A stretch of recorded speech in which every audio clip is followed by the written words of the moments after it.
ప్రార్థనకు జవాబు యేసుప్రభు వారి దగ్గర నుంచి ఎదురు చూస్తున్నప్పుడు మనము భయానికి గురి కావడానికి కారణం ఏంటంటే మన శత్రువు మనల్ని భయపెడతా ఉంటుంది. ప్రార్థనకి వెళ్తున్నావా, ప్రార్థన చేస్తున్నావా, భలేవాడివే, నువ్వెంత ప్రార్థన చేసినా కానీ, నువ్వెంత ప్రార్థనకి వెళ్ళినా కానీ, నువ్వెంత మొరపెట్టినా కానీ నీ జవాబు, నీ ప్రార్థనకి జవాబేమీ రాదు అని నీ శత్రువు నిన్నేం చేస్తుందయ్యా అంటే భయానికి గురి చేస్తుంది.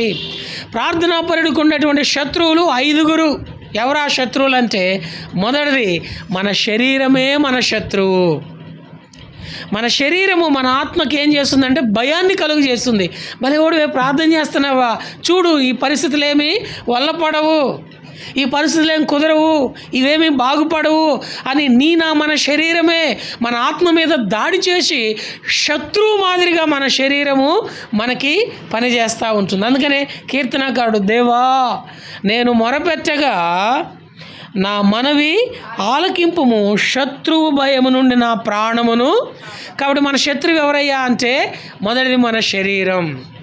రెండవది మన శత్రువు ఎవరయ్యా అంటే మన శరీరమును ఏలుబడి చేస్తున్నటువంటి పాపం.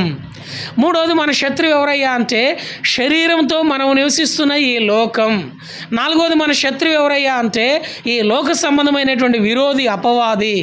ఐదవది మన శత్రువు ఎవరయ్యా అంటే మనమంటే గిట్టని వాళ్ళు.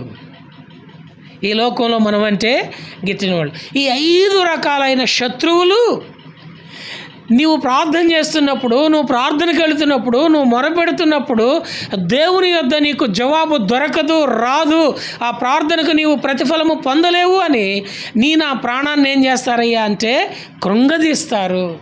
ఇంకా ఏ దారికి తీసుకొని పోతారంటే, ఇక ఈ పరిస్థితులు బాగోగానే ఓ పని చేయి, చచ్చిపో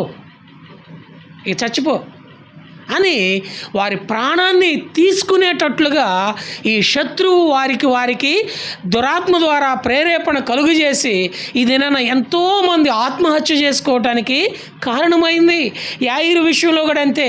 ఆ ఇంటి దగ్గర నుంచి కొంతమంది వచ్చాయా, యాయిరు ఎందుకు ఆయనను బోధకుని బాధ పెడతావు, శ్రమ పెడతావు, నీ కుమార్తె చచ్చిపోయింది, నీ కుమార్తె అంటే నీకు చాలా ఇష్టం కదా, నీ కుమార్తె చచ్చిపోయింది కాబట్టి ఇండైరెక్ట్గా వాళ్ళు చెబుతున్న మాట ఏంటంటే నువ్వు కూడా చచ్చిపో. ఈరోజు నీ పిల్లలు బాగలేదు కాబట్టి నువ్వు చచ్చిపో. ఈరోజు నీ పరిస్థితులు బాగలేదు కాబట్టి నువ్వు చచ్చిపో. ఈరోజు నీకు అప్పు తీరట్లేదు కాబట్టి నువ్వు చచ్చిపో. ఈరోజు నీ యొక్క బిడ్డల భవిష్యత్తు అర్థం కావట్లేదు కాబట్టి ఎందుకు వచ్చిన వాళ్ళ చచ్చిపో. ఈరోజు నీ తీరని అప్పు అధికమవుతుంది కాబట్టి ఈ అప్పు తీర్చుకోలేక ఏం చేస్తావంటే చచ్చిపో. శత్రువు ఎక్కడ చూసినా, ఎవరిని చూసినా మరణానికి అప్పగించటానికి మరణ భయమును కలుగు చేస్తూ ఉంది. అందుకని